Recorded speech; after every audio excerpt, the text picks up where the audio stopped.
بسم اللہ الرحمن الرحیم۔ حضرت حوا علیہ السلام حضرت آدم علیہ السلام کی بیوی اور موجودہ تمام نسل انسانی کی ماں ہیں۔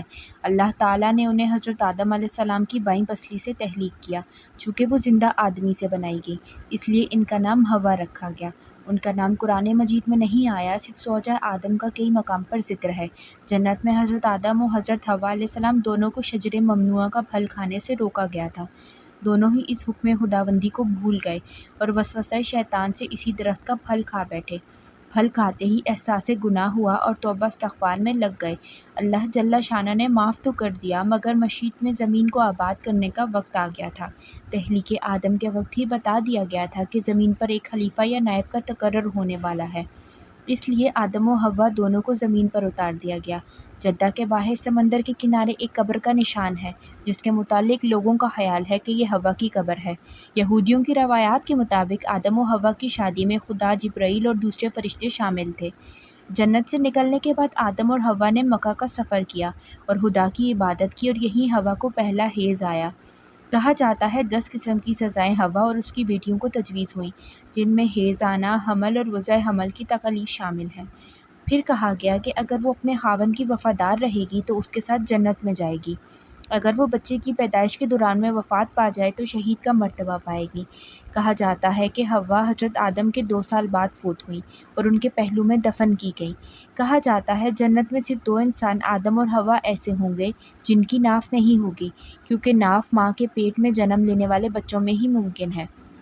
ناظرین، اکثر تاثر یہ پایا جاتا ہے کہ اس دنیا میں سب سے پہلی وفات حضرت آدم علیہ السلام کی ہوئی، لیکن کچھ لوگوں کا یہ بھی خیال ہے کہ سب سے پہلی وفات حضرت آدم علیہ السلام کے بیٹے حابیل کی ہوئی، جسے قابیل نے قتل کیا اور پھر ایک کوے کے بتائے ہوئے طریقے سے اسے زمین کھود کر دفن کر دیا گیا۔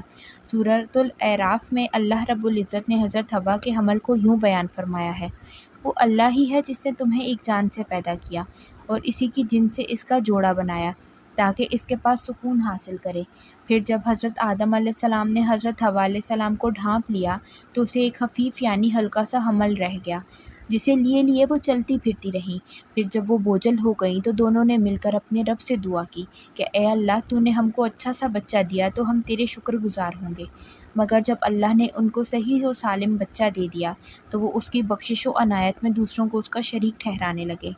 حضرت سعید بن جبیر رضی اللہ تعالیٰ عنہ سے اسی آیت کی تفسیر میں مروی ہے کہ حضرت حوا علیہ السلام کو جب پہلی بار حمل ٹھہرا تو آپ علیہ السلام نے بوجھ محسوس کیا۔ یہ زمین پر آنے کے بعد پہلی بار تھا کہ آپ کا پیٹ یوں حمل کی وجہ سے باہر نکل رہا تھا، جس کا بوجھ اور تکلیف آپ علیہ السلام کو چلتے پھرتے محسوس ہوتی تھی۔ اسی حالت میں ایک رات آپ علیہ السلام سوئیں تو خواب میں شیطان نظر آیا۔ کہنے لگا، اے حوا، تمہارے پیٹ میں کیا ہے؟ آپ علیہ السلام نے کہا، مجھے کیا معلوم کیا ہے۔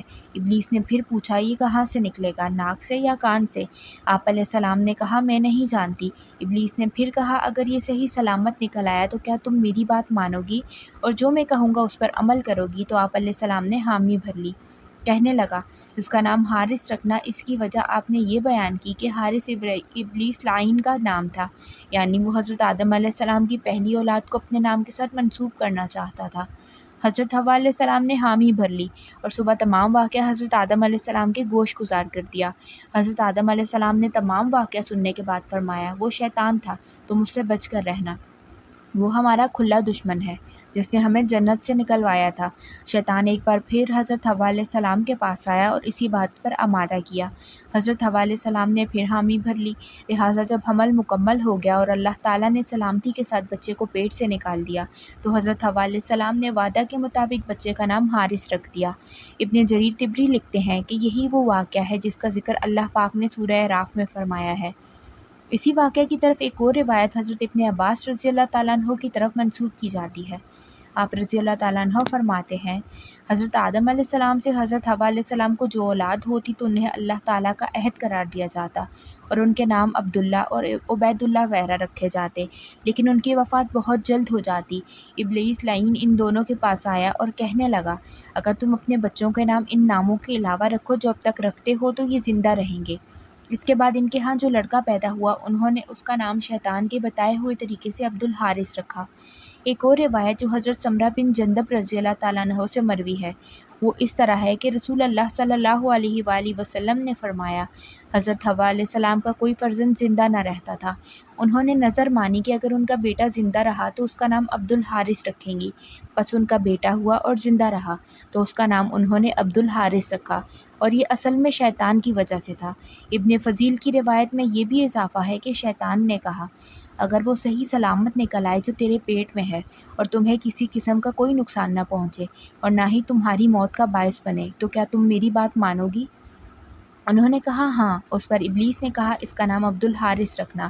بس حضرت حوا نے ایسا ہی کیا اور یہ ان کا شرک فی الاسم تھا۔ حضرت حوا کا شرک فی الاسم سے متعلق حضرت سعید بن جبیر رضی اللہ تعالیٰ عنہ سے پوچھا گیا تو آپ رضی اللہ تعالیٰ عنہ نے فرمایا، میں اللہ تعالیٰ کی پناہ چاہتا ہوں اس بات سے کہ میں ان کے متعلق شرک کا دعویٰ کروں۔ البتہ حوا نے جب حمل کا بوجھ محسوس کیا تو ان کے پاس ابلیس لعین آیا اور انہوں نے اسے بہکایا۔ اسی زمن میں ایک اور روایت جو ابن جریر طبری نے نقل کی ہے وہ یہ ہے کہ حضرت حوا کے ہاں ایک بیٹا پیدا ہوا۔ ان کے پاس شیطان آیا اور کہنے لگا اس کا نام عبدی رکھو ورنہ میں اس کو قتل کر دوں گا۔ حضرت آدم علیہ السلام نے کہا تمہاری وجہ سے پہلے ہمیں جنت سے بے دخل کیا گیا تھا، اب کیوں ہم تمہاری بات مانیں؟ العرض حضرت آدم علیہ السلام نے شیطان لعین کی بات ماننے سے انکار کر دیا اور بچے کا نام عبد الرحمن رکھا۔ بس ابلیس لعین نے اس بچے کو قابو کر کے قتل کر دیا۔ یہ پہلی ہلاکت تھی جو اس زمین پر ہوئی۔